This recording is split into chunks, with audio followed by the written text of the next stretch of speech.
Muito bem, meus irmãos.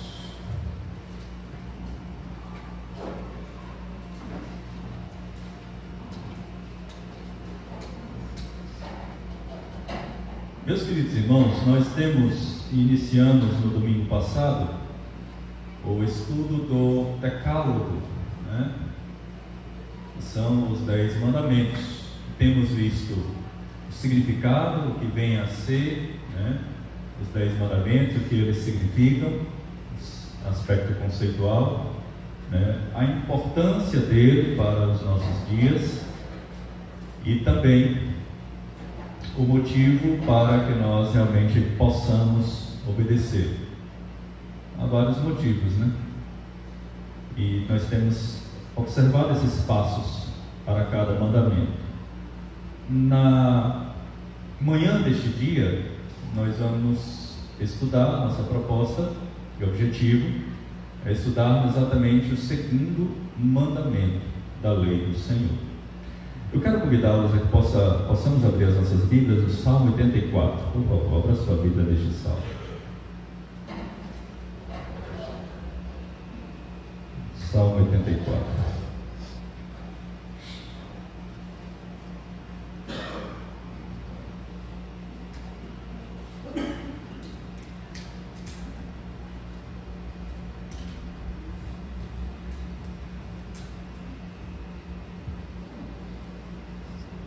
Saudades do tempo. O mestre de canto, segunda melodia, os lagares salvam os filhos de Corá. Quão amáveis são os teus tabernáculos, Senhor dos exércitos. A minha alma suspira e desfalece pelos atos do Senhor. Meu coração e a minha carne exultam pelo Deus vivo. O pardal encontrou casa e a andorinha ninho para si, onde acolhe os seus filhotes. Teus altares, Senhor dos exércitos, Rei meu e Deus meu. Bem-aventurados os que habitam em tua casa, louvam-te perpetuamente. Bem-aventurado o homem cuja força está em ti e em cujo coração se encontram os caminhos aplanados, o qual, passando pelo vale árido, faz dele um manancial. De bênçãos o cobre a primeira chuva, vão indo de força em força, cada um deles aparece diante de Deus em Sião. Senhor, Deus dos exércitos, escuta minha oração, presta ouvidos, ó Deus de Jacó, olha, ó Deus, escudo nosso, e contempla o rosto do teu ungido. Vamos ler juntos, irmãos, esse verso número 10? Pois um dia, os teus átrios valem mais e 1000, prefiro estar à porta da casa do meu Deus a permanecer nas tendas da perversidade. Porque o Senhor Deus é sol e escudo, o Senhor dá graça e glória. Nenhum bem sonega aos que andam retamente. Ó Senhor dos exércitos, feliz, muito feliz é o homem que em ti confia. Amém.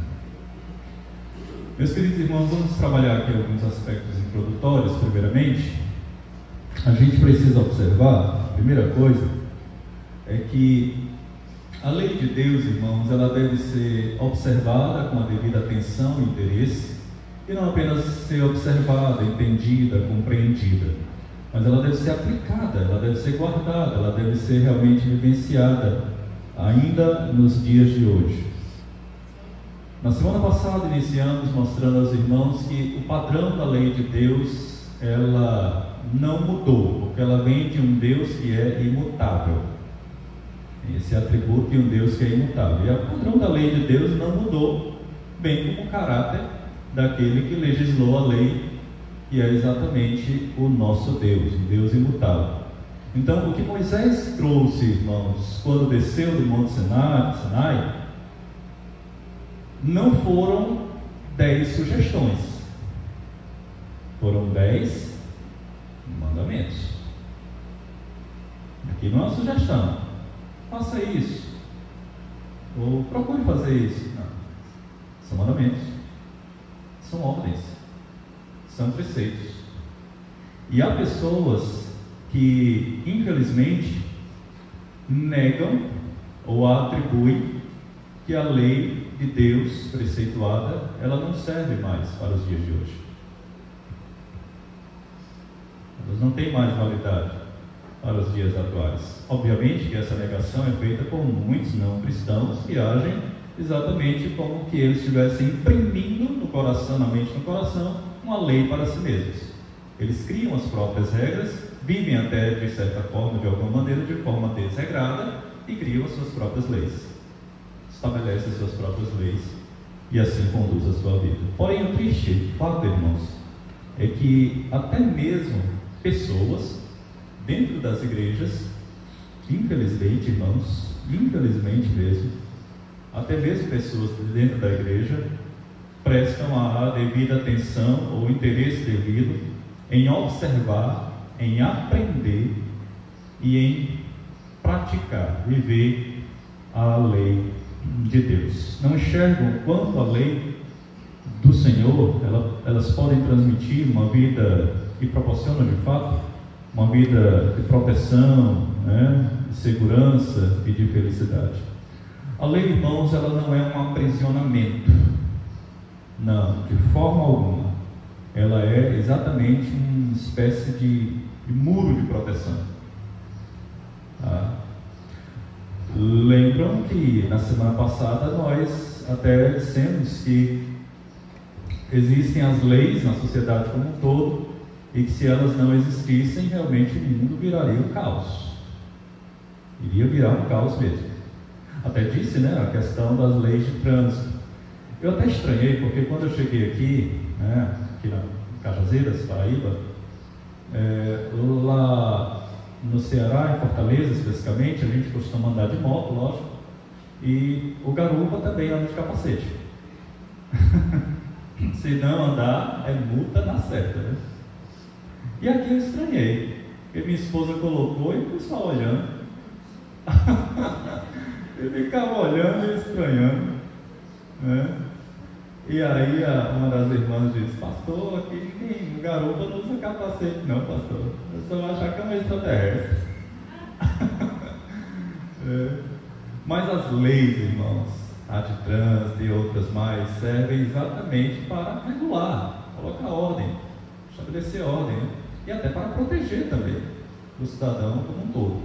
Infelizmente, a gente sabe que a gente está inserido num país, estou querendo politizar a coisa, por favor, longe de mim, mas que precisa que se estabelecer uma lei para que sejam respeitadas as leis. Infelizmente a coisa chegou a esse ponto. Tá? Mas, no que toca à lei de Deus, irmãos, elas devem ser observadas com muito zelo, muito temor e tremor. Tá? Exatamente porque elas espelham o caráter daquele que legislou a lei, que é exatamente o nosso Deus. Tá? Então, a primeira coisa que nós precisamos estar conscientes é dessa verdade. A lei de Deus, ela deve ser observada e guardada com todo zelo ainda nos dias de hoje. Se a gente observa, irmãos, as leis dos homens na sociedade em geral, quanto mais a lei de Deus.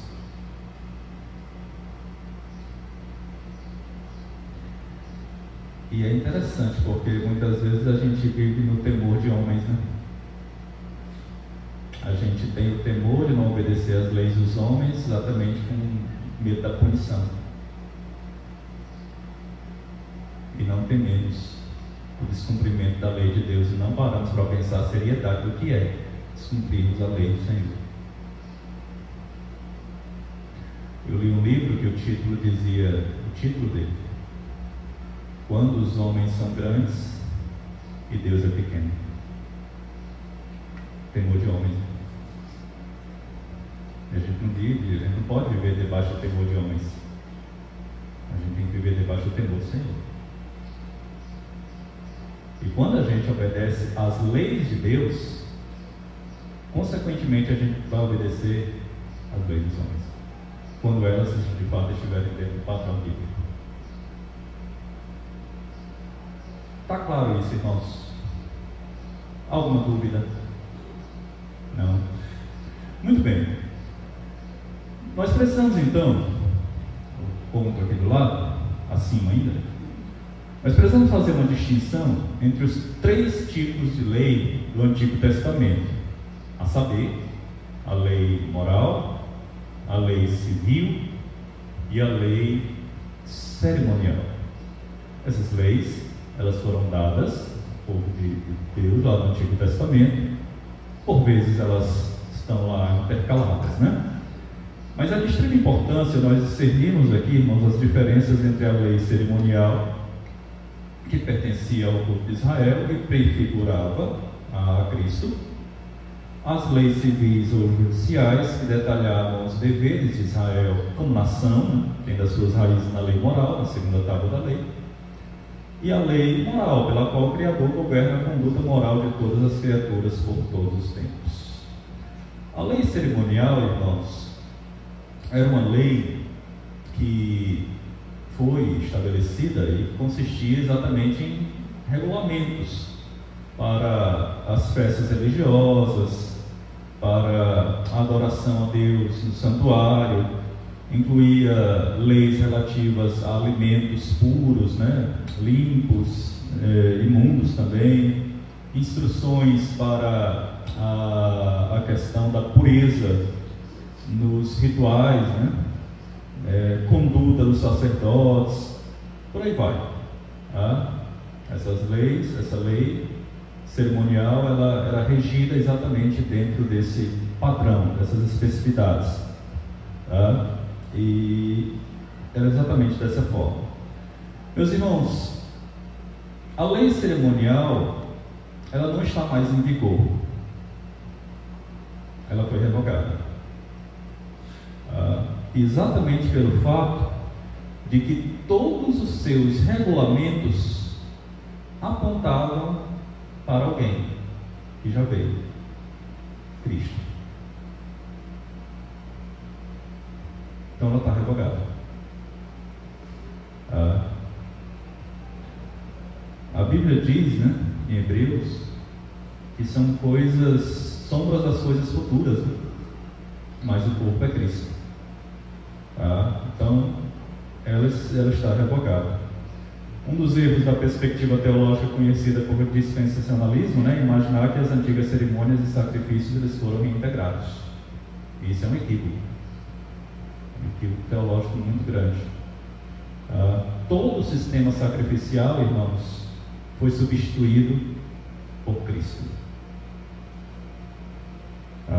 E apenas 2 cerimônias ainda estão em vigor, que é o sacramento do batismo e a ceia do Senhor. Queremos participar na noite desse dia, se assim Deus nos permitir. Então, lei cerimonial é isso. A lei civil, irmãos, ela também expirou. E ela expirou por um motivo um pouco diferente. A igreja, ela não é um Estado. Nós temos um rei, claro. Mas esse rei é Cristo. É Cristo. E o reino dele é espiritual. Portanto, embora as leis civis do Antigo Testamento elas contenham princípios que são úteis para governar as nações, né, ainda hoje, mas o povo de Deus não está mais sujeito àquelas regulamentações, né, que estão ali postas, especificadas, tá? Hoje o povo de Deus ele é regido pela disciplina na igreja, que é uma das 3 marcas de uma verdadeira igreja. As 3 marcas da verdadeira igreja são a pregação fiel da palavra, né, a distribuição correta dos sacramentos, tá, e o uso da disciplina eclesiástica. Então a disciplina eclesiástica ela está baseada exatamente na lei moral, e ela tem consequências espirituais, irmãos, e não civis. Está claro isso, irmãos? Muito bem. Portanto, irmãos, esses 3 tipos de lei, moral, civil e cerimonial, nos ajudam exatamente a entender aqui o que o Novo Testamento nos ensina, vai nos ensinar com respeito à lei de Deus, tá? A lei de Deus. a lei cerimonial e civil, eram tipos e figuras que apontavam para a frente, para a cruz, para o reino de Cristo. Agora que ele veio, né, essas leis elas foram deixadas à parte, né, razão pela qual o Novo Testamento até parece ser meio desdenhoso, né, com relação à lei, mas não é. Tá? Não é. E a lei moral, decálogo, ela também aponta para a nossa imperfeição e aponta também para alguém que cumpriu cabalmente e perfeitamente em nosso lugar: Cristo. Então veja, tudo apontando para Cristo. Para Cristo. É por isso que nesse sentido, irmãos, especial, nós não estamos mais debaixo da lei, tá? Porque Cristo cumpriu o nosso lugar. Nossa salvação, ela não depende da nossa capacidade de guardar a lei, porque se assim fosse, todos nós estaríamos condenados. Ninguém é capaz de cumprir perfeitamente a lei. É por isso que nós olhamos para aquele que cumpriu perfeitamente a lei em nosso lugar. Está claro isso, irmãos? Claro mesmo? Vamos para frente. Muito bem, nós vamos estudar hoje então o segundo mandamento, exposto, né? Vamos lá. Antes, né? É necessário que se diga isso aqui. Irmãos, o primeiro mandamento tem a ver com adorar o Deus certo.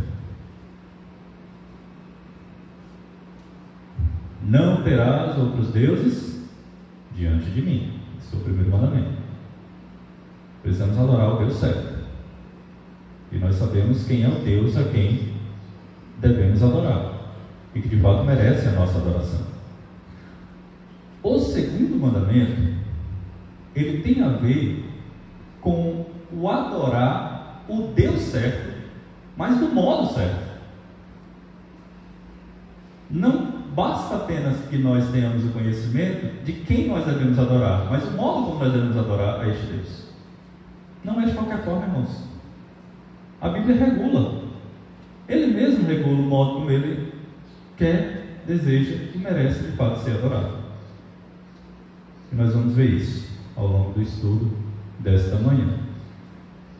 Nós não podemos adorar a Deus de qualquer forma, mas apenas do modo como ele mesmo ordenou e ordena em sua palavra. Vamos lá. Vamos para frente aqui.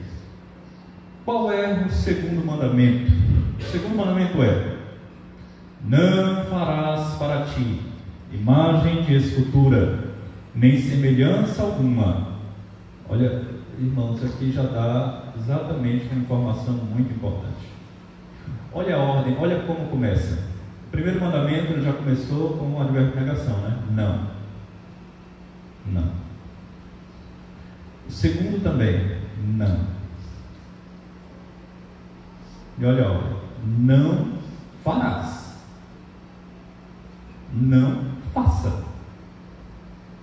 Isso aqui não é uma opção, é uma ordem. Não farás para ti imagem de escultura, nem semelhança alguma do que há em cima nos céus, nem embaixo na terra, nem nas águas debaixo da terra. Não as adorarás, nem lhes darás culto, porque eu sou o Senhor teu Deus, Deus zeloso. A gente vai ver o que é que significa esse zeloso aqui. Que visito a iniquidade dos pais nos filhos até a terceira e quarta geração daqueles que me aborrecem, e faço misericórdia até 1000 gerações daqueles que me amam e guardam os meus mandamentos. Fica bem claro, né, irmãos, que o segundo mandamento é bem mais extenso e bem mais longo do que o primeiro. E esse mandamento apresenta pelo menos 4 partes. Ele nos dá uma regra, tá? Ele nos dá aqui também uma razão para cumpri-lo. Ele nos dá também aqui uma advertência e ligado exatamente a uma promessa da parte de Deus. A regra é muito simples. E a regra está posta aqui, irmãos: não farás para ti imagem de escultura. Essa é a regra. A regra é clara, né, irmão? É clara mesmo. Não farás para ti imagem de escultura. A razão, irmãos, é que Deus é um Deus zeloso. E quando ele diz aqui que é um Deus zeloso, ele tem ciúme, e ciúme zeloso. Tá? O ciúme de Deus é completamente diferente do nosso, irmãos. O ciúme de Deus é o ciúme santo. É um ciúme, irmãos, que visa proteger aquilo que lhe pertence por direito. O exemplo mais óbvio que eu posso enxergar aqui é o amor de um marido para com a mulher. Nenhum marido que realmente ama a sua esposa, ele vai suportar ver a esposa nos braços de outro homem. Não vai. Isso provoca um ciúme intenso nele, e com todo direito. Com todo direito. Meus irmãos, Deus sente a mesma coisa com relação ao seu povo. O compromisso dele conosco é total, pleno, total, irmãos. O amor dele para conosco é exclusivo, passional, intenso. Em uma palavra, no bom sentido dela, ciumento, né? Zeloso. Um comentarista bíblico, ele afirmou o seguinte, esqueci de colocar aí para os irmãos, e colocar, acabei esquecendo: o ciúme santo não é o ciúme inseguro, insano e possessivo que muitas vezes nós atribuímos à palavra. É antes uma devoção de preocupação intensa aos objetos de seu amor, como uma mãe protege com ciúmes e devida proteção aos seus filhos, e como um pai que guarda com ciúme e zelo o seu lar. Assim sendo, irmãos, nós precisamos compreender que o que Deus protege com tanto ciúme, aqui no segundo mandamento, é exatamente a honra do seu amor. E Deus não só nos ama, irmãos, mas Ele deseja que nós o amemos também. Está claro isso, irmãos? Alguma dúvida? Muito bem. Uma regra estabelecida aqui para nós, e agora, na verdade, nós vamos ver aqui uma advertência, tá? E ele termina exatamente com essa advertência e uma promessa. E qual é a advertência? Está posto aqui, ó: os filhos, eles vão acabar sendo punidos pelo pecado, ou pelos pecados e erros de seus pais. Irmãos, vamos lá, deixa eu explicar isso aqui melhor. Isso aqui não é uma maldição hereditária, tá? Muitos por aí realmente equivocadamente têm propagado. Mas isso aqui é a consequência lógica da desobediência afetando gerações futuras. Eu sei que a ameaça de Deus aqui, essa advertência, né, ela pode até parecer desencorajadora e desencorajar mesmo alguém que vem de uma família que não honra a Deus, mas nós precisamos entender pela própria palavra, irmãos, que a bênção de Deus, ela triunfa sobre toda e qualquer maldição. E Deus intervém muitas vezes na história de uma família, exatamente para transformar o ódio em amor e devoção e adoração a Ele. Mas quando o filho, por exemplo, ele permanece no erro dos seus pais, a consequência é que a ira de Deus vai vir sobre ele também. O justo juízo de Deus. Mas ainda que você tenha um pai que pecou contra o Senhor, e aí você tem um procedimento correto, com toda certeza você vai experimentar a misericórdia de Deus. É É isso que o mandamento está deixando claro aqui para nós, irmãos. Então, quando a gente olha para o segundo mandamento e a gente vê, né, vou trazer ira sobre a terceira e a quarta geração, você tem que entender, ou nós precisamos entender, que se os seus descendentes, nossos descendentes, permanecerem realmente no erro, aí sim, receberão a justa ira do Senhor. Mas se eles cessarem, se eles se arrependerem, se eles abandonarem o mau procedimento, aí eles realmente receberão a misericórdia de Deus.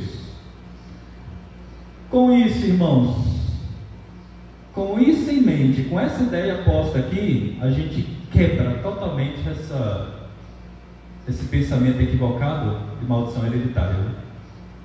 Totalmente mesmo. Meu pai pecou e eu sofro o juízo de Deus por conta disso. Então, se você obedecer, embora seus pais tenham sido idólatras, né, por assim dizer, você experimentará a misericórdia de Deus. Tá? Deixa eu explicar isso melhor. Vamos lá, um exemplo bem claro. Naturalmente que numa dimensão menor, tá? Uma proporção menor, logicamente, mas que de fato vai afetar os filhos também.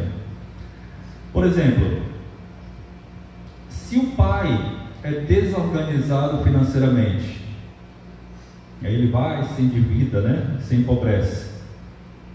A consequência disso vai ser direta na vida do filho. O filho vai experimentar isso. Ele vai sofrer essa consequência também. Tá? Vai experimentar dificuldade material, por aí vai. Exatamente porque o seu pai foi um desregulado. Mas isso pode ser revertido na vida dele. Pode. Se ele tomar um procedimento diferente. Correto? Está claro isso, irmãos? Muito bem. Então eu não posso confundir maldição hereditária com consequências do pecado, tá?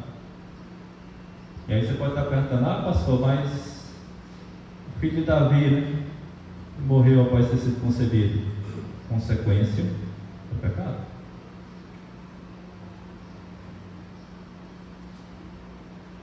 E a gente não pode confundir as coisas. Irmãos, está claro, irmãos? Vamos para frente. Vamos lá. Quais são os deveres exigidos no segundo mandamento? Tá? Existe o mandamento, existem os deveres exigidos e os pecados proibidos. Os deveres exigidos no segundo mandamento são receber, observar e guardar puros e inalterados todo o culto e todas as ordenanças religiosas que Deus instituiu na sua palavra, especialmente a oração e as ações de graças em nome de Cristo, a leitura, a prédica e o ouvir a palavra, a administração e a recepção dos sacramentos, o governo e a disciplina da igreja, o ministério e a sua manutenção, o jejum religioso, jurar em nome de Deus e fazer os votos a Ele, bem como desaprovar, detestar e opor-se a todo culto falso, e segundo, a posição e invocação de a remoção de tal culto e de todos os símbolos de idolatria. Tá? Tudo isso. Vamos para frente. Quais são os pecados proibidos no segundo mandamento? Os pecados proibidos no segundo mandamento são, guarde bem, tá? Estabelecer, aconselhar, mandar, usar e aprovar de qualquer maneira qualquer culto religioso não instituído por Deus. Isso aqui é muito sério, irmãos. Vamos lá. Fazer qualquer imagem de Deus, de todas ou de qualquer das três pessoas, quer interiormente no espírito, quer exteriormente em qualquer forma de imagem ou semelhança de alguma criatura, toda adoração dela ou de Deus nela ou por meio dela, fazer qualquer imagem de deuses imaginários e todo culto ou serviço a eles pertencentes, todas as invenções supersticiosas que corrompem o culto de Deus, acrescentando ou tirando dele, quer sejam inventadas e adotadas por nós, quer recebidas por tradição de outros, embora sob o título de antiguidade, de costume, de devoção, de boa intenção, ou por qualquer outro pretexto, a simonia, o sacrilégio, toda negligência, desprezo, impedimento e oposição ao culto e ordenanças que Deus, de fato, instituiu. Ok? Então vimos isso daqui. Vamos ampliar agora a compreensão deste assunto, e aí a gente ficou pequenininho, né? Mas eu vou lendo e explicando, e aí os irmãos vão compreendendo. Pois não, Kília? Desculpa, não ouvi. Inclui? Com certeza. Inclui sim. Até mesmo porque essa é uma ideia equivocada. Pronto, esse é um ponto. A gente vai chegar lá, né? Nossos irmãos estão colocando aqui uma situação.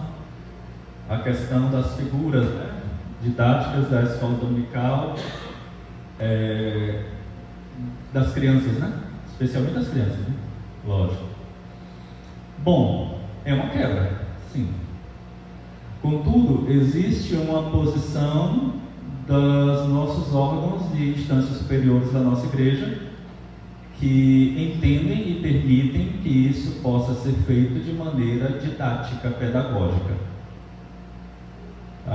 Contudo, é necessário que os professores, as professoras expliquem às crianças e os pais instruam também as crianças que aquilo não é uma imagem realmente plena, né, da pessoa de Cristo, de forma alguma, mesmo porque não tem como a gente. Não tem.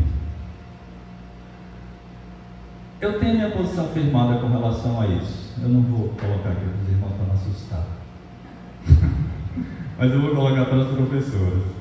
E aí os pais vão saber. Tá bom? Não mesmo. Muito bem, vamos lá. O assunto do segundo ano, pois não, Jair? Das próprias institutos da família, relativamente bem decisivo para o crescimento, né? Sem sombra de dúvida, velho. Isso ele deixa bem claro lá isso. Principalmente os primeiros, o livro, né? O tom bom, né? O livro do Calvino é bem. E ele cita também que essa é uma função do Tiago de também. Sim, isso. Com certeza. Perfeito, já. Isso mesmo, bem lembrado. Irmãos, olha, eu sei que está sendo filmado, né? Bom. Mas a gente pode assim, existem posições diferentes. Né? Existem.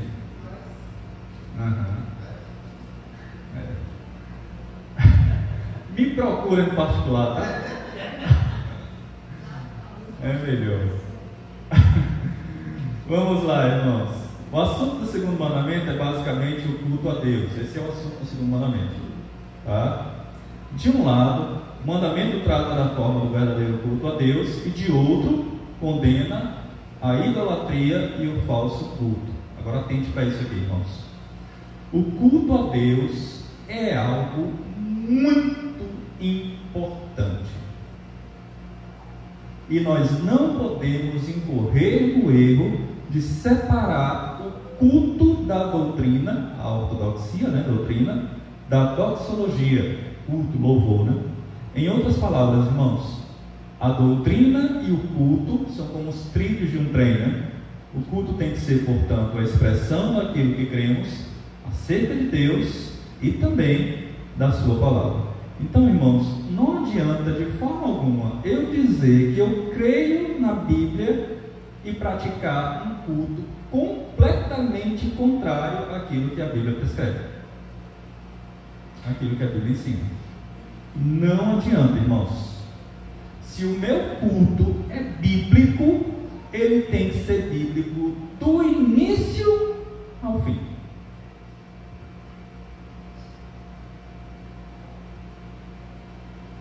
Vamos lá, prosseguindo. Muitos perguntam: o que nós podemos fazer no culto cristão reformado? Que elementos fazem parte do culto? Que postura nós devemos ter? A resposta à pergunta, em quais são os deveres exigidos no segundo mandamento, é bastante claro ao afirmar que devemos fazer aquilo que está claramente prescrito na palavra de Deus. E o que está prescrito na palavra? está prescrito na palavra, irmãos? A leitura, exposição da palavra, as orações, os cânticos espirituais, sejam salmos ou hinos, e aqui também já entra num outro aspecto, né? Porque existem muitas igrejas na nossa denominação que, aí eu vou filmar mesmo, que defendem a questão da salmodia exclusiva. Tá? Eu particularmente não vejo amparo bíblico para isso. A salmodia é inclusiva, mas louvar a Deus, salmos, hinos e cânticos espirituais.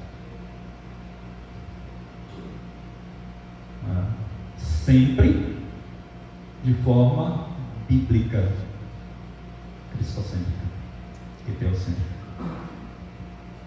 Nunca exaltando o homem, mas sempre mostrando os atributos de Deus. Joab, por favor.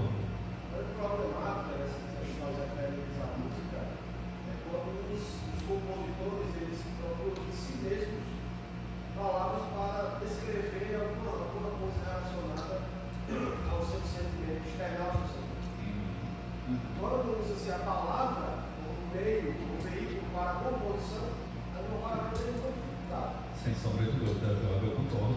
É verdade. É verdade. É por isso que a gente precisa examinar muito bem, irmãos, o que entra nas nossas igrejas no que toca ao louvor também, especialmente também. Porque a gente ora a palavra, a gente prega a palavra e a gente canta a palavra. Tudo aqui está envolvido com a palavra, irmãos. Tudo tem a centralidade da palavra. Por isso nos lemos da reforma, né? Somente a Escritura. Muitas vezes a função do lugar, por causa da didática do louvor, é aquele que é mais lembrado, né? Porque as pessoas decoram as letras, as pessoas aprendem aquela mensagem. Com certeza. Mais gravada ali. E isso eu até falei recentemente, né? A 2 irmãos queridos, e eu disse, às vezes as pessoas, elas saem no domingo à noite, não lembram do texto que foi pregado, mas lembram dos cantos que foram entoados.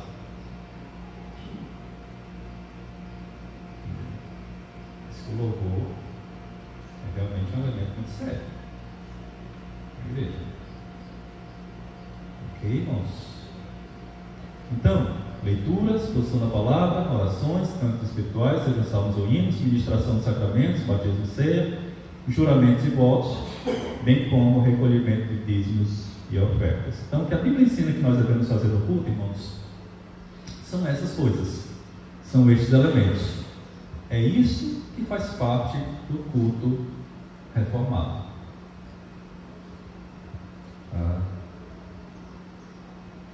Presbítero Ezequiel. A bênção apostólica se enquadra com o Há divergências, mas eu penso que ela é bíblica sim, porque ela está centrada na Escritura. Tá? A gente não está proferindo aqui uma bênção que vem da ideia humana, ela é extraída exatamente daquilo que é apostólico. Ela tem o seu lugar. Ela tem o seu lugar. Tá? Ok? Muito bem. Então, caminhando aqui, devemos entender ainda que há elementos essenciais e há elementos circunstanciais do culto. Tá? Os elementos essenciais do culto reformado são a leitura e pregação da palavra, orações e hinos. Então, por exemplo, pastor, eu quero fazer um culto de gratidão porque o meu filho ele conseguiu a aprovação aí no vestibular, no concurso, e agora vai ingressar na faculdade. Pastor, eu quero celebrar um culto porque eu estou comemorando 25 anos de casamento, etc. Tá, ótimo, maravilha, bênção. Mas, se é um culto, tem que ter palavra, oração e hinos. Cânticos espirituais.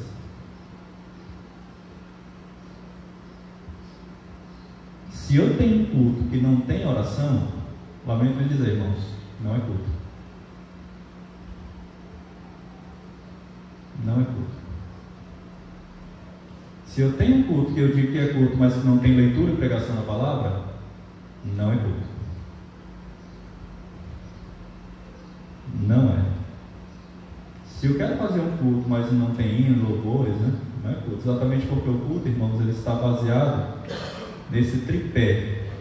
Aqui um tripé, né? Ok. Vamos lá. Fica como estava aqui, rapaz. Desmontou. Vamos lá. Foi bom, né? Ele até ajudou. Vamos lá. O tripé está montado. Se uma perna cai, fica em pé. Não, fica não. É um tripé. Precisa dos 3 elementos aqui. Tá? Por favor, Jorge, conserta aí agora. Pronto. Tá claro, irmãos? Então a gente não pode desprezar. Tá? Jamais. Porque o culto está baseado nesse tripé. Palavra, orações e hinos. E quando falo hinos, eu falo de uma forma genérica, tá? Quer dizer, hinos e cânticos espirituais. Agora vejamos. Os sacramentos, juramentos, votos e recolhimento de dízimos e ofertas são elementos circunstanciais. Ou seja, são praticados em momentos próprios. Por exemplo, geralmente nas igrejas presbiterianas é celebrada a ceia a cada primeiro domingo do mês. Em muitas das igrejas presbiterianas, né? Então ali, a Santa Ceia, ela não está presente em todos os cultos. Não está. Tem igrejas presbiterianas que elas realmente celebram esse ato todo domingo. Não é errado também. De forma alguma. Mas, mesmo não havendo, não deixa de ser culto. Não deixa de ser culto porque não teve Santa Ceia. Então a Santa Ceia é um elemento circunstancial. Depende da circunstância. Depende do momento. Batismo, mesma coisa. Não tem batismo todo domingo, irmãos. Não tem. É a mesma coisa de dízimos e ofertas também. Por exemplo, você pode fazer um culto de ações de graças e nesse culto você não precisa necessariamente colocar dízimos e ofertas. Não. Não tem necessidade. Então, essas coisas, esses elementos se tornam elementos circunstanciais, ou seja, depende do momento. Depende do momento. Portanto, irmãos, o culto, que isso fica bem claro aqui, irmãos, para nós. O culto, ele não, e abre bem os seus ouvidos agora, o culto não pode ser algo convencional. Ele não pode conter o meu gosto, as minhas preferências, atendendo os meus pedidos disso e daquilo outro. Isso aqui, irmãos, isso aqui, igreja, não é um estabelecimento em que você entra como se fosse um consumidor, faz os seus pedidos e realmente a igreja tem que atender da forma como lhe agrada, como lhe convém. Não. Não é assim. O culto, ele não é antropocêntrico, irmãos. Ele é teocêntrico e cristocêntrico. Sendo assim, o culto, ele não é para o homem, não é para ser composto com elementos que possam satisfazer o ego, o coração do homem, mas é e deve ser tão somente para que Deus seja exaltado, glorificado e que Ele de fato seja engrandecido e se agrade do culto que é prestado a Ele. Nosso único e maior desejo e intenção, propósito, alvo, é que Deus se agrade da nossa adoração a Ele e não que as pessoas realmente venham a avaliar se o culto foi bom ou não. Quem tem que gostar do culto não são as pessoas, é Deus. Quem tem que aprovar o culto não são as pessoas, é Deus.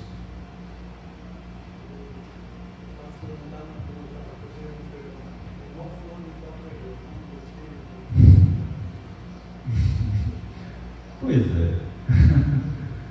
Não é por aí, né? Tem que avaliar Deus. Jaime? Até pegando um gancho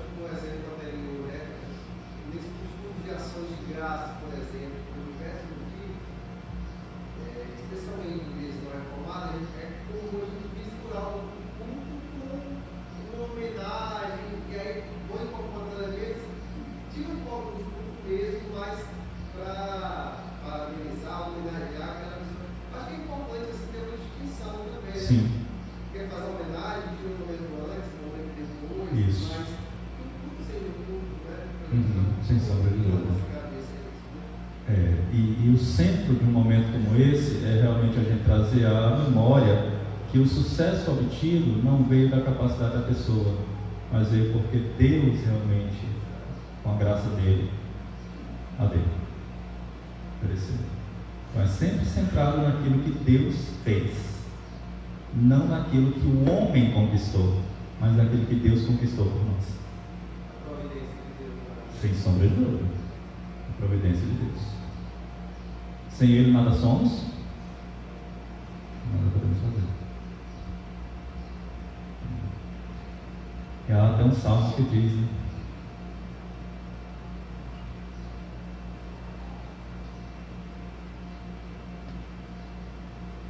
Agora eu não esqueci o salmo, irmãos, mas a parte do salmo diz: muitos verão essas coisas com temor e confiarão no Senhor. É um testemunho daquilo que Deus liberou. Tá? Servirá de testemunho para que as pessoas vejam, entendam, compreendam a grandeza de Deus, o poder de Deus, nunca exaltando o homem, mas sempre atribuindo a Deus toda a glória. Toda a glória.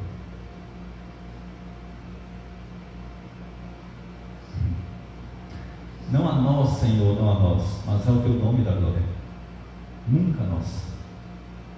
Não, Joab.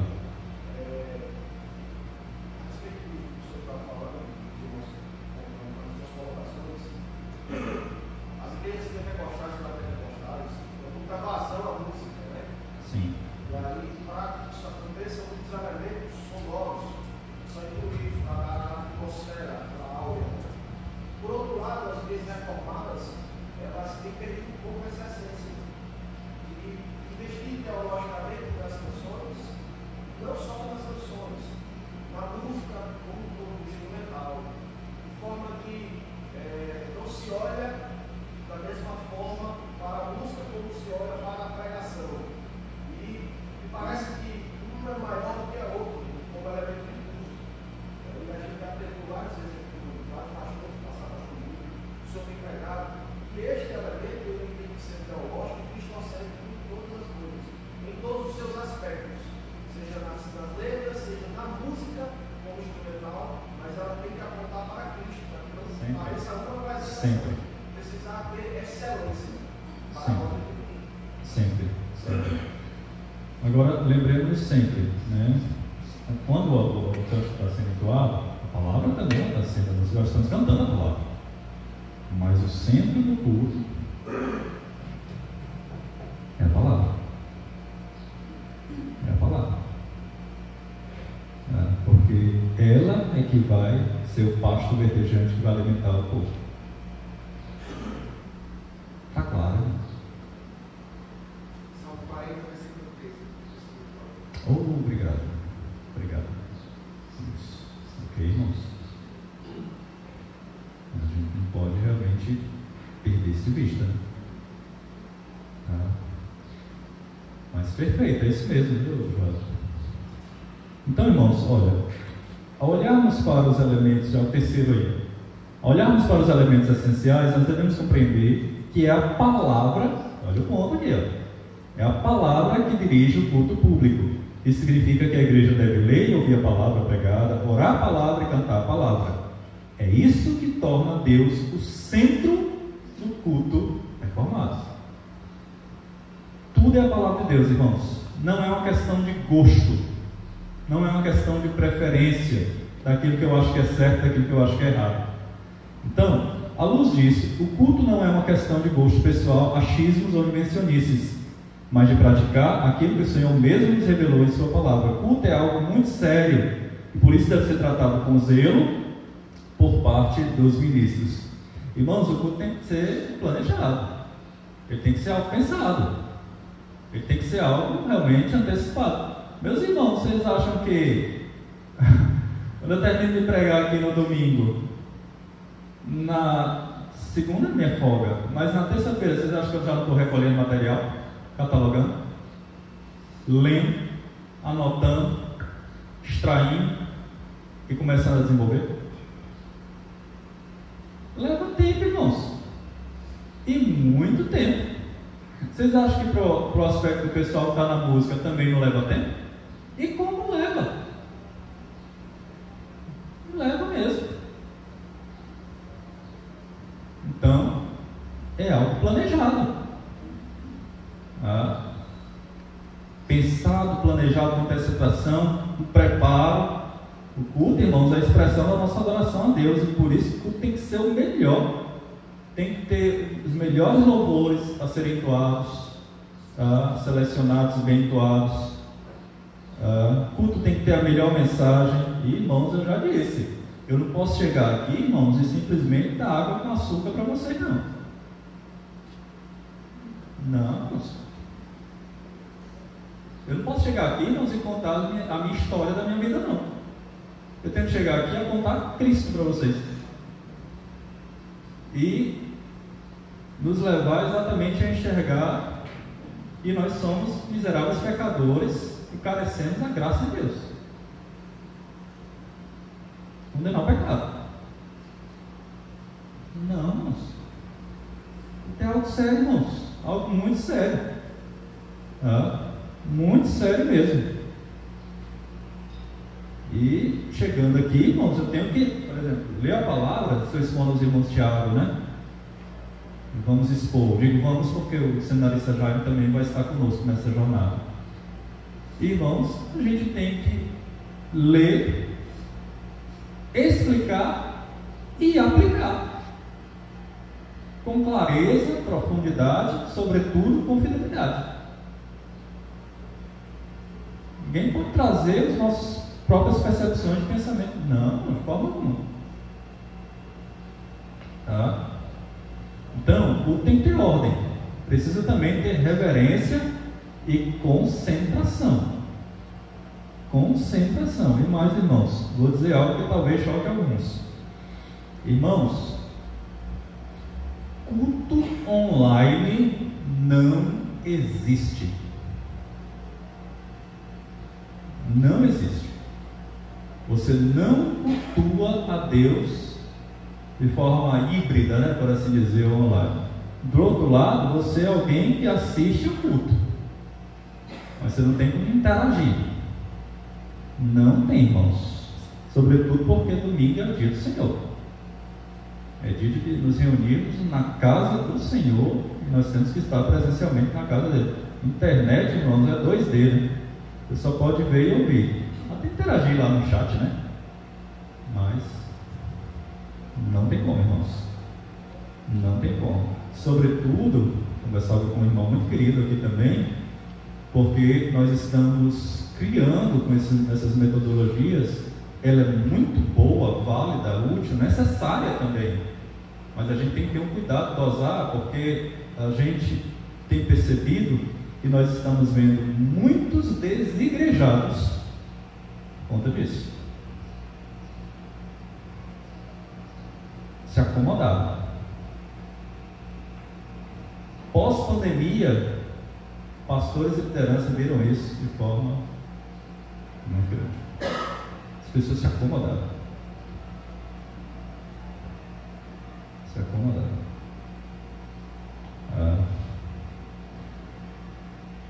O mandamento bíblico, irmãos, é: alegrei-me quando me disseram, vamos ficar em casa assistindo o culto. É isso? Vamos, casa do Senhor.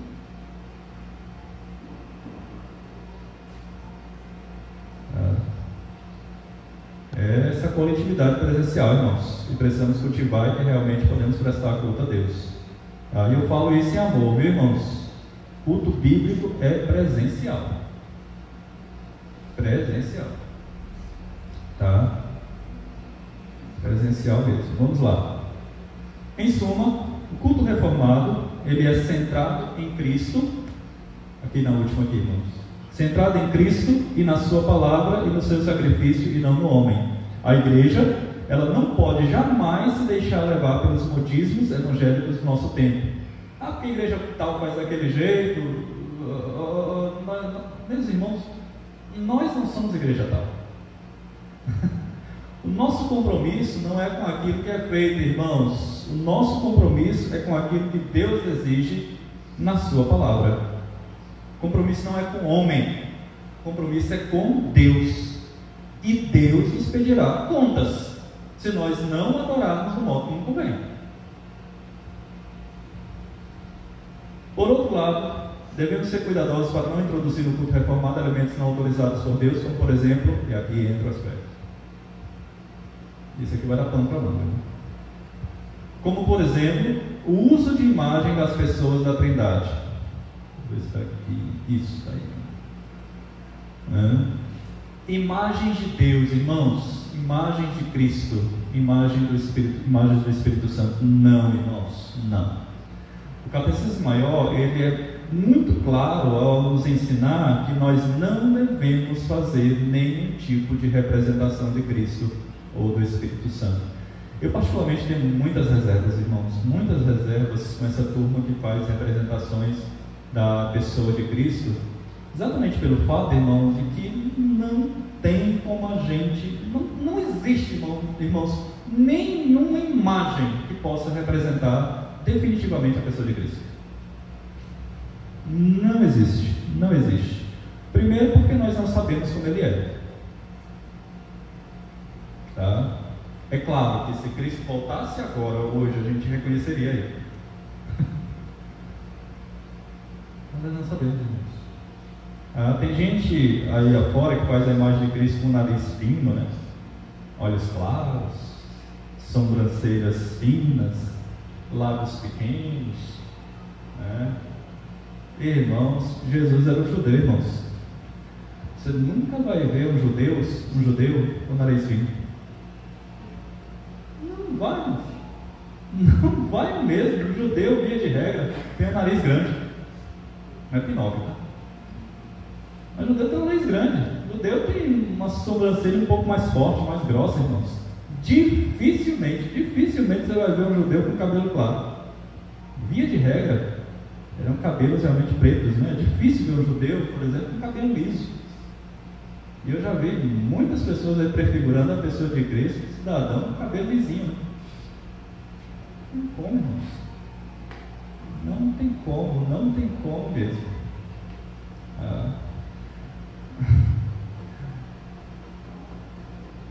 Parece até piada, né? Mas uma vez eu estava com um grupo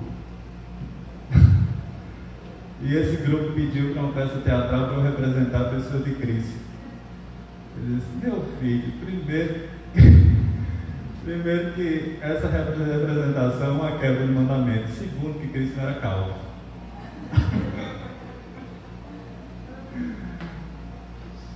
Irmãos, ignorância, né? Uma série bem silenciosa. Fez muito sucesso, o ator, quando dá a representação dele. Você olha, né? Passa muito medo. Pois é, uma grande polêmica. Que agrada a todos. Pois é, exatamente. É um grande equívoco, né? Tem havido realmente uma grande polêmica em torno, né, dessa série. Os pastores, teólogos realmente com divergências, né? Interpretações, pensamentos. Eu caminho muito na linha do reverendo Ageu Magalhães e vejo realmente isso como uma quebra do mandamento. E também aquela pessoa representada naquele personagem foge totalmente àquilo que a Escritura realmente mostra, demonstra. Eu caminho nessa perspectiva.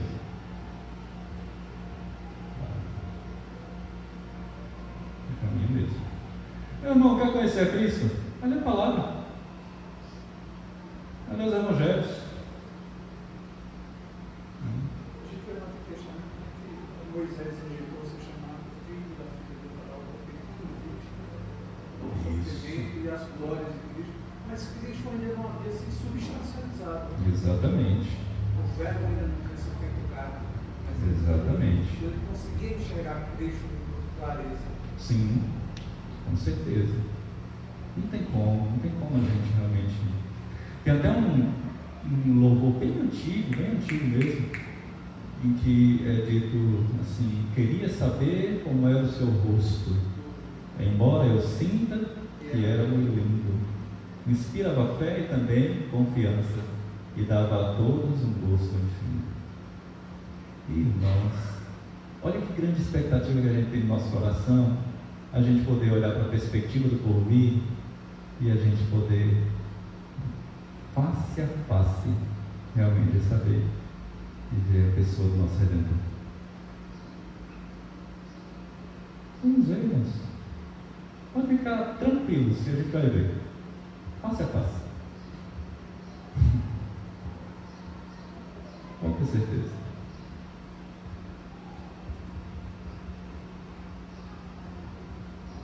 Saibamos o que Ele fez por nós, e aí nós podemos ter a certeza disso. Isso é o que mais importa nesse momento. O que Ele fez por nós. Uma vez, em um grupo de colegas, nós tivemos a oportunidade de mostrar um católico romano no interior da igreja presbiteriana, né? E propositalmente nós perguntamos a ele se ele percebia algo estranho na igreja, né? No templo, tá? E que de fato pudesse estar faltando, né, dentro da ótica dele. De pronto, esse nosso amigo, né, católico, rigoroso, ele olhou e ele respondeu: aqui não tem crucifixo.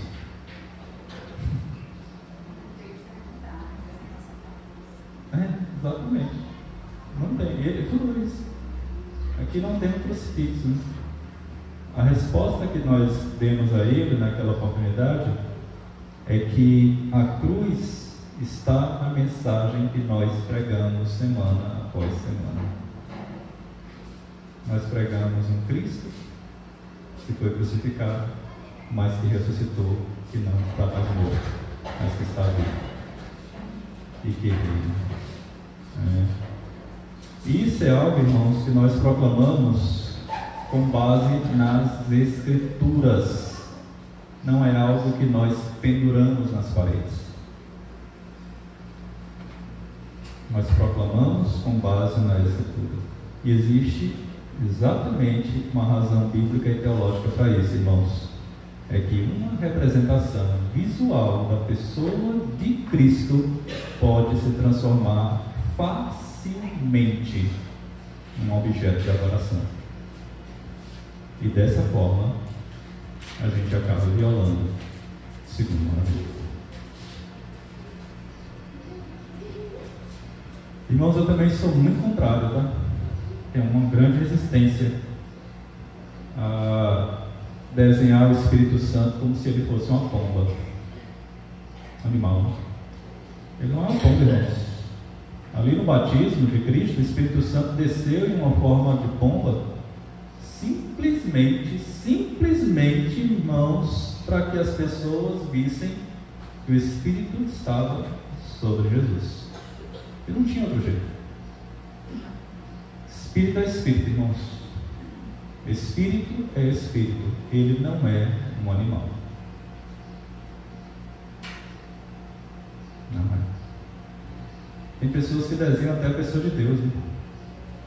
Deus é Espírito, irmãos. Ele não tem corpo, não tem membros como nós temos. Lembra que nós até intitulamos, isso aqui é bíblico, né? Ao Deus eterno, imortal, invisível, mas real.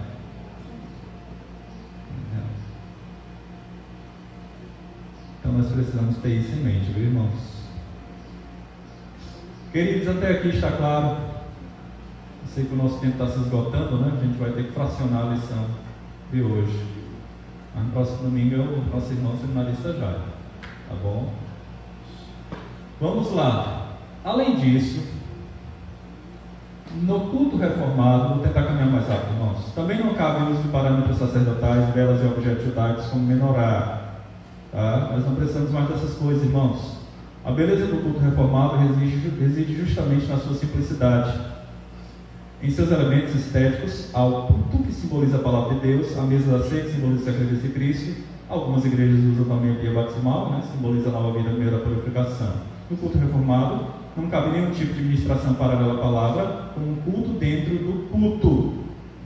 O ministro da palavra é encarregado de pregar a palavra ou aqueles a quem ele confiar essa responsabilidade. O ministro deve ser muito zeloso no que diz respeito a isso. Aí entra um aspecto que o nosso irmão seminarista já me colocou e que eu também tenho uma grande reserva, preocupação, cautela.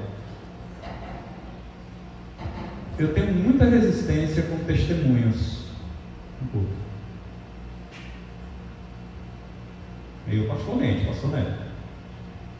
Porque esses testemunhos exaltam muito mais a pessoa em si do que Deus.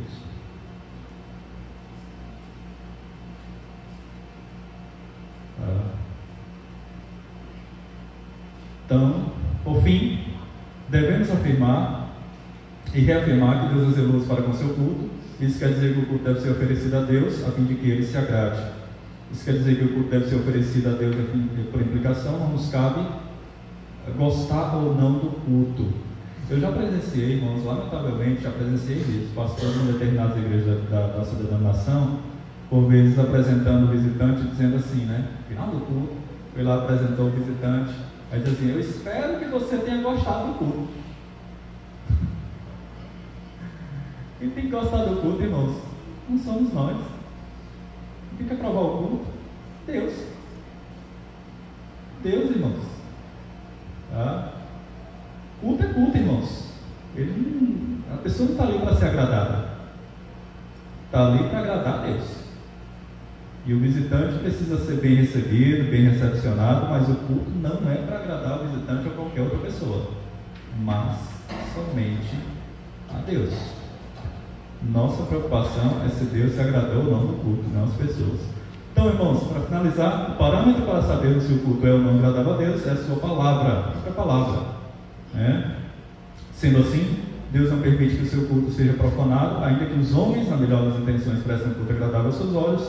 Deus não aceitará, a menos que esteja de conformidade com a sua revelação inspirada. Vamos lá, caminhar um pouco mais rápido aqui, irmãos. Eu não vou ler todos os textos, mas eu quero ainda aplicar a questão da fundamentação bíblica, mais 5 ou 10 minutinhos só. No culto reformado, os elementos que devem estar presentes são a leitura e a pregação das Escrituras, as orações e ações de graças, os hinos, cânticos congregacionais, a administração dos sacramentos, os votos e juramentos solenes. Por favor, abra sua Bíblia, 2 Timóteo 4, versículo 2. 2 Timóteo 4, versículo 2.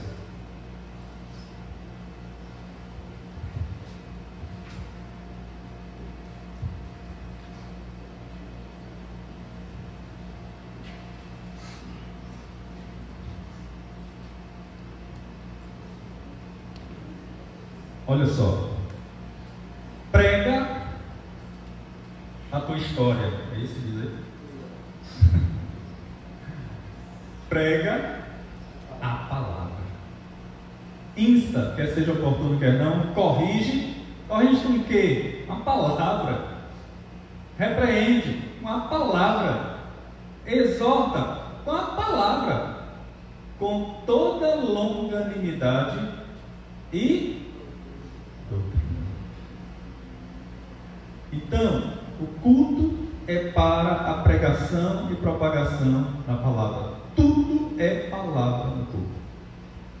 Tudo. A gente canta a palavra, a gente ora a palavra e a gente prega a palavra de Deus. Tá?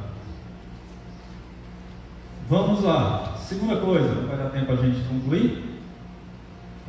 No culto reformado não há lugar para imagens que representam as pessoas da Trindade ou quaisquer outros símbolos pagãos ou judaicos. E terceiro lugar, no culto reformado nós adoramos a Deus com inteligência, como resposta ao que Ele de fato efetuou por nós. Esse texto de Romanos 12, versos 1 e 2 nos mostra exatamente essa verdade, irmãos.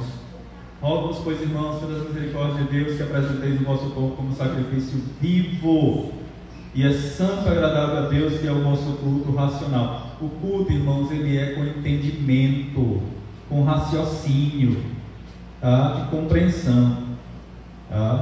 Vamos para as aplicações finais e aí a gente encerra. Muito bem, vamos lá, vamos aplicar. Primeira coisa, irmãos, adore a Deus e somente a Deus de toda a sua alma, de toda a sua força e de todo o seu entendimento. Faça isso com reverência e sinceridade. Meus irmãos, e aqui vale para as crianças também, né? Não venha ao culto e deixe a cabeça em casa. Não venha para o culto e deixe o coração em casa. Não. Traga o seu coração. Traga a sua mente. Faça do culto o momento mais importante da sua semana e da sua vida. Meus irmãos, a gente tem que anelar pelo culto. Eu admiro muito os irmãos do passado, porque os irmãos do passado, eles tinham todas as dificuldades, e muitas, de estarem na casa do Senhor, mas eles não faltavam. Eles vinham. Hoje a gente tem tudo, né, irmãos? A gente tem automóvel, né? Ou igrejas aí fora, em outras regiões tem Uber, né? Tem transporte coletivo. E despreza, né?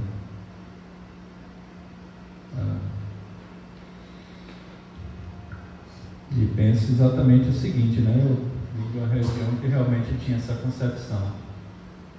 Se não tiver nada para fazer, eu vou para a igreja. Isso é triste, irmãos. Mas infelizmente existe. Domingo é o dia do Senhor, irmãos. Nós vamos aprender isso, né? Quando a gente estudar o quarto mandamento com o seminarista Jairo, a gente vai aprender exatamente essa verdade. Tá bom? A Jairo é no outro domingo, pessoal. Isso, próximo é o terceiro e depois é o quarto. Isso mesmo. Isso, próximo é pregar à noite. Né? Isso mesmo. Ok, irmãos? Então é isso, irmãos. Temos que ter muito cuidado. Eu me lembro aqui de um pastor meu, um amigo meu, na verdade, lá de São Paulo, em que uma vez ele nos contou, na verdade, né? E chegou na igreja, aí tinha um diácono ouvindo, né? Um jogo no fone. Antes de começar o culto, né? E ele falou para aquele diácono, né?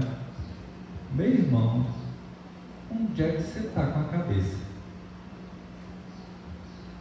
A gente está às vésperas aqui, se avizinhando para iniciar o culto, e você está ouvindo jogo de futebol. Como é que você vai preparar o seu coração pensando no seu time do coração?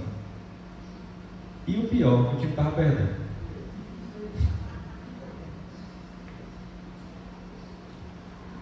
Ele disse que ficou tão bravo, irmãos, com aquilo, né?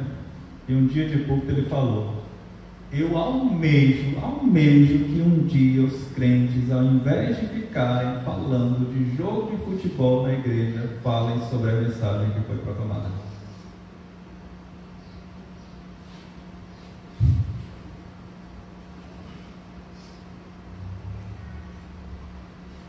Lamentavelmente, irmãos, isso existe.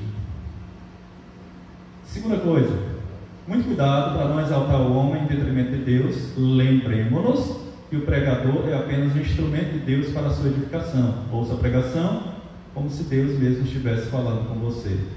Irmãos, não é pastor Neto, seminarista Jairo, ou qualquer outro pastor que possa estar aqui, né? É Deus, irmãos. É Deus, é Deus. Eu vou ouvir o que Deus tem para falar comigo. Quando o grupo de louvor está aqui, né, conduzindo a igreja, o canto congregacional, irmãos, está sendo cantado, a letra que está sendo entoada, nós estamos refletindo, meditando, cantando, entoando, expressando isso a Deus. A Deus. Sempre. E por fim, para a gente finalizar, não brinque com as coisas sagradas, não brinque de adorar a Deus, não introduza no culto aquilo que o próprio Deus não pediu, não separe a motivação da forma. Ambas são os dois lados da mesma moeda. Priorize o culto na sua vida e na de sua família. Não se afaste dos sacramentos. Eu estranho muito um cristão que realmente encara o dia da administração da ceia como qualquer outro. Não é, irmãos. Um momento muito especial, traz fortalecimento espiritual. Participe da ceia e apresente seus filhos ao batismo o quanto antes. Ok, irmãos, alguma dúvida, alguma colocação? É respirar fundo mesmo, que o assunto, o leque é extenso mesmo, viu? E mexe mesmo conosco. Muito bem, crianças voltaram, todas, adolescentes também. Os pequenininhos. Ainda estão fazendo atividade lá? Eles vão demorar, né? Como é? Teve uma outra informação que chegou aqui, né? Como é? Já estão vindo. Pronto, a assessoria aqui está informando que as coisas estão caminhando. Pronto.